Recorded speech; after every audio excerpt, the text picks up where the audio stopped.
cards were first mechanically printed in Mainz, Germany back in the 1400s on Gutenberg's press.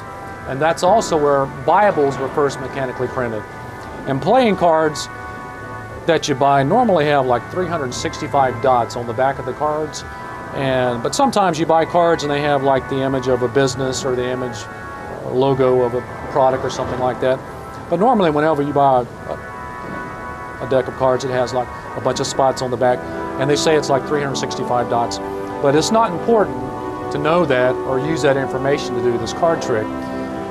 Playing cards have like 52. There's 52 playing cards in a deck, and that represents the weeks in a year.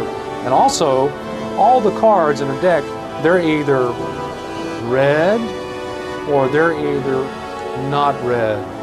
They're either washed in the blood or not. They represent humanity. It doesn't matter who you are or what church that you go to or where you live on the earth. You're either washed in the blood or you're not.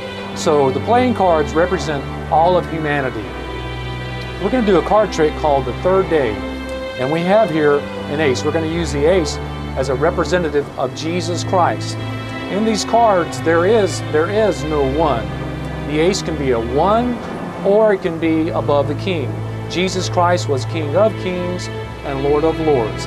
And he fashioned himself as a man, and he came down to the earth and died on the cross for our sins. So the ace can be either a 1 at the very bottom or it can be at the very top. Okay, in this trick, this ace represents Jesus Christ. The gospel is, for I delivered unto you, first of all, that which I also received, how that Christ died for our sins, according to the Scriptures, and that he was buried, and that he rose again the third day, according to the Scriptures. And so in this trick, this is going to represent Jesus Christ. He's going to die. We're going to bury him in this deck. And then we're going to shuffle the deck, and then he's going to pop up at the top of the deck. He's going to come up from the dead. So, Christ died for our sins according to the Scriptures, and that he was buried. We're going to shuffle the deck.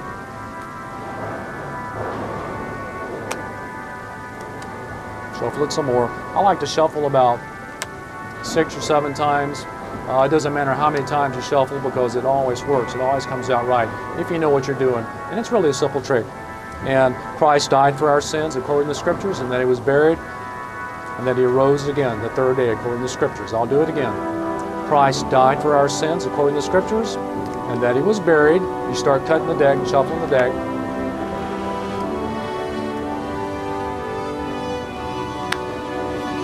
Shuffle this way. Christ died for our sins according to the Scriptures, and that he was buried, and that he arose again the third day according to the Scriptures. Now, the Apostle Paul said, being crafty, I caught you with guile. Jesus Christ said, follow me and I'll make you a fisherman of men.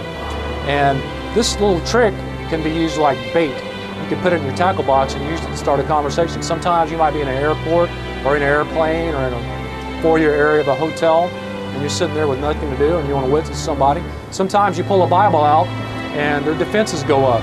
Or you pull out playing cards and then we'll see a card trick. So here's how we did the card trick. This is the back of the cards right here. And when I do the card trick, normally you cannot see the back of the cards because it's cloaked with my hand. This card trick is fully cloaked 360 degrees. You can be standing right in front of me and you can't see what I'm doing. This weekend I showed this trick to a gentleman and he really liked it, and he got on his knees. He wanted to see it from the bottom up. He couldn't figure out how we done it. So what you do is you have the ace like on the top of the deck right there. You put your fingers right there and you cut the deck. When you cut the deck, you pull the middle out and leave the ace right there. Okay? The ace is still there. We'll cut it again. The ace is still there.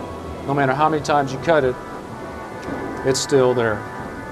You have to leave your fingers there and just pull the middle out, and the ace remains. Keep pressure on the back of the deck, and the ace will remain. Now, when you're doing the trick, if somebody's in front of you, this side of the deck is being exposed to them, and this side is being cloaked by your hand. So when you cut the deck, they can't see what you're doing. It doesn't matter where they're standing, they can't see what you're doing. Also, the second shuffle, we still have the ace on the top. We cut the deck from the bottom up. We pull out half the deck like that, put it over like that. That's the ace. The ace is still right there. And we pull the middle out and put that on the top. And the ace is still there. The ace is still there. Full speed, cut the deck like that. It's still there. Cut it again. It's still there. Slow motion, pull out the bottom half, put it over the top, pull the middle out, put that over the top. The ace is still there. And if you decide that you want to shuffle it like this, just make sure that when you shuffle, the ace is on the very top. So this is a very easy trick to do. It takes a little practice. When you get the practice done, then you'll be able to show the trick. And hope that's a blessing to you. Hope you can put that in your tackle box and use it in the future. Thank you for watching.